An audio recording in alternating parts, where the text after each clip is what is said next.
Before proceeding to Congresswoman Luis Tro, well, we made a total of all the year-on-year revenue of all the firms that had been mentioned. It is around 93 billion gross revenue. Do you confirm it? More or less, that is correct? Your Honor, sa data po, hindi po ganyan kalaki po ang nasa data po namin at hindi rin po ganyan kalaki po ang nakuha namin sa DPWH. Hindi nga, pero gross revenue pinag-usapan natin, FS to eh. FS submitted to the SEC po ito. Yes po, Your Honor, yung sa SEC po. Opo. Hindi, SEC nga ito. So why are you disputing it? Hindi, inad ko nga, mga 93 billion po yung gross revenue nung lahat ng mga kumpanya. Pag magkakasama, over the course of 2014 to 2023. So more or less po ba tama yung gross revenue estimate po? 93.5 billion. More or less po, siguro. Tama po. Kanina sabi nyo, ang kita nyo dyan, mga 15%, di ba? Sa 93 billion. Minsan po, may mga pagkakataon po na may mga project na wala po talaga kaming kita. Hindi nga, pero gross revenue nga to eh. So, ibig sabihin, kung 15%, pwedeng mga 14 billion yung neto.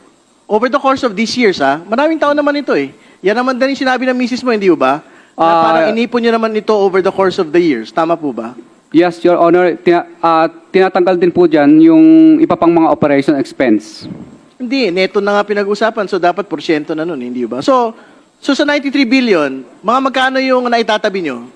10? 10%? 9 billion?